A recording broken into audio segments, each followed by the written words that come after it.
Karibu sana katika channel yetu ya Mawaridi, na leo tutaweza kuangalia mifano halisi ya mashujaa wa imani waliohimili changamoto kubwa kupitia uaminifu wao kwa Mwenyezi Mungu. Kulingana na Biblia Takatifu, imani inaelezewa au inafafanuliwa kama kuwa na hakika ya mambo yatarajiwayo, ni bayana ya mambo yasiyoonekana, tukirejea katika kitabu cha Waebrania sura ya 11 mstari ule wa kwanza.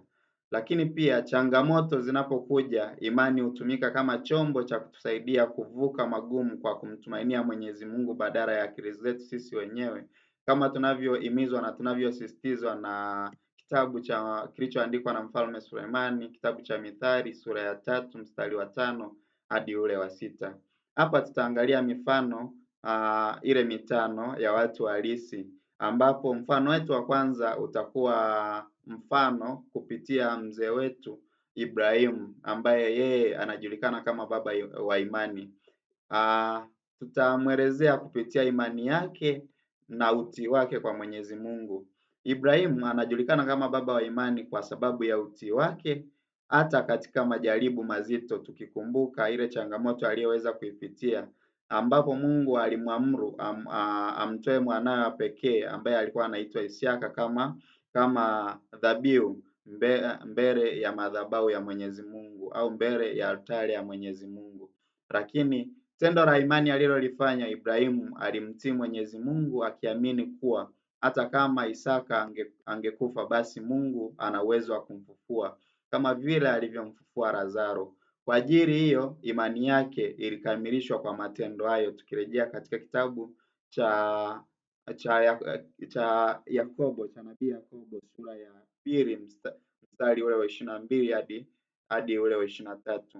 Huo ni mfano wa kwanza ambao tumeweza kuangalia, ambao unatuhimiza na unatuonesha umuhimu wa kumtumainia Mwenyezi Mungu na kuwa na imani juu ya Mwenyezi Mungu kwamba anaweza akatenda katika kila kitu ambacho tunakiomba.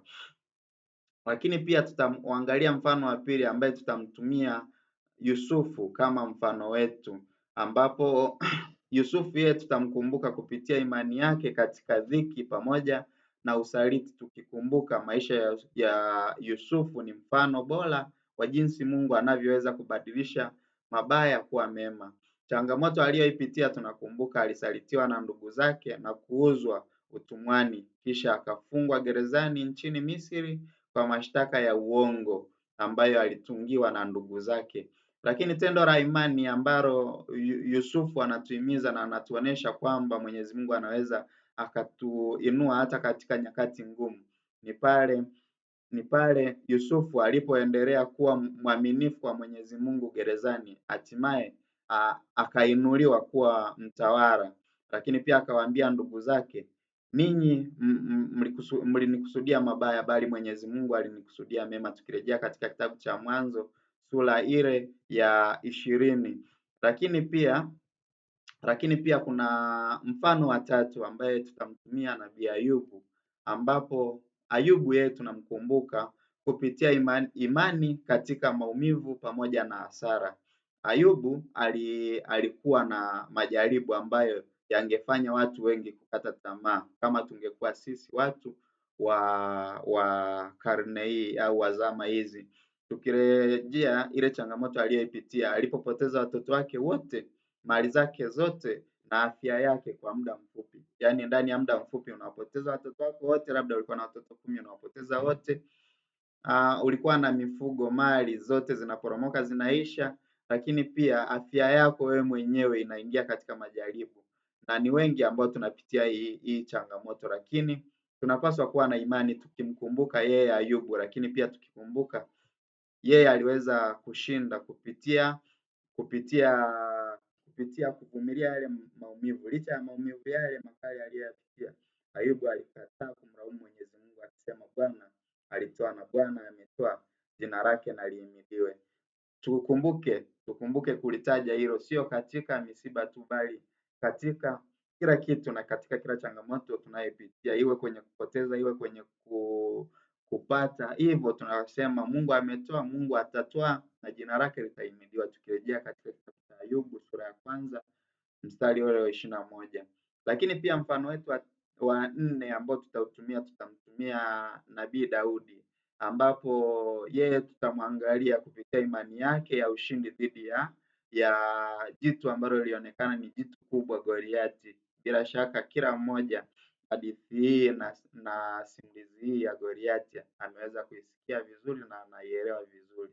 Changamoto aliyoipitia, alikabiliana na Goliathi, jitu kubwa la Kifilisti ambalo wanajeshi wote walifunzwa waliogope kwa sababu ya ule ukubwa wake, lakini pia uhodari wake huyo Goliathi katika vita. Kwa hiyo watu wote walikuwa wanamuogopa, lakini tendo lake la imani Nabii Daudi ni kupitia kutotegemea silaha yoyote ambazo sisi tunazitegemea, labda bunduki, mizinga, hivyo. Hakutegemea kitu chochote kati ya hivyo, bali yeye aliamini katika uwezo wa Mwenyezi Mungu, akisema, wewe unanijua mimi na upanga, wewe unanijia mimi na upanga, bali mimi ninakuja kwako wewe kwa jina la Bwana wa majeshi. Tukirejea katika kitabu cha kwanza cha Samueli sura ya 17 mstari ule wa 45, ambapo ndo tunapata maneno hayo ya Nabii Daudi.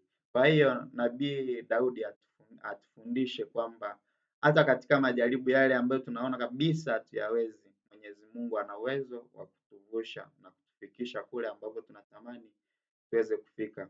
Lakini pia mfano wetu wa tano na wa mwisho kwa siku hii ya leo ambao tutamtumia Nabii Danieli, ambaye yeye anatufundisha imani katika hatari ya kifo, ambapo tunakumbuka Nabii Danieli yeye alionyesha kuwa na imani, lakini pia alionyesha kwamba imani inapaswa kusimama mara hata mbele ya tishio la kifo. Tukikumbuka changamoto aliyoipitia alipotupwa kwenye tundu la simba wenye njaa kwa sababu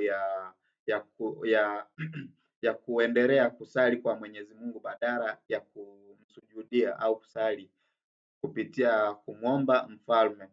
Tendo hili la imani linatufundisha kwamba ukimtumaini Mwenyezi Mungu atakulinda, na ukimtumainia na kumwomba Mwenyezi Mungu, basi na Mwenyezi Mungu atakujalia yale ambayo unamuomba, lakini pia kama ni katika hatari ya kifo ataweza kukulinda na ataweza kufunga vinywa vya simba kama vile alivyoweza kumsaidia Danieli. Ukikumbuka Mwenyezi Mungu alifunga vinywa vya simba, naye yule Danieli akatoka bila jeraha lolote katika lile tundu la simba. Tukirejea katika kitabu cha Danieli sura ya 6 mstari ule wa 23. Hiyo ni mifano mitano ya watu watano wa Mwenyezi Mungu ambao wanaelezewa katika kitabu kitakatifu Biblia, ambao wanatuonesha juu ya manufaa, lakini pia ni kivipi tuweze kukabiliana na matatizo ni kivipi tuweze kukabiliana na matatizo kwa njia ya kuwa na imani kwa Mwenyezi Mungu. Ningependa kukuomba wewe ambaye unatazama video hii kutosahau kusubscribe katika channel yetu ya Mwaridi Media, lakini pia kushare na comment, lakini pia naacha swali kwako wewe. Je, unapitia changamoto gani kwa sasa? Unaweza ukatuandikia hapo kwenye comment ambayo ungependa tutafakari kupitia mifano mingine ya Biblia Takatifu. Narudia, je, unapitia changamoto gani kwa sasa ambayo ungependa tutafakari kupitia mfano mwingine wa Biblia? Naomba uandike hapo katika comment, na bila shaka nitaweza kuzipitia na tutaweza kutengeneza video nyingine kwa ajili ya kuelezea hilo ambalo utaweza kuliweka katika comment section. Nashukuru sana kwa kufuatilia channel yetu ya Mwaridi Media.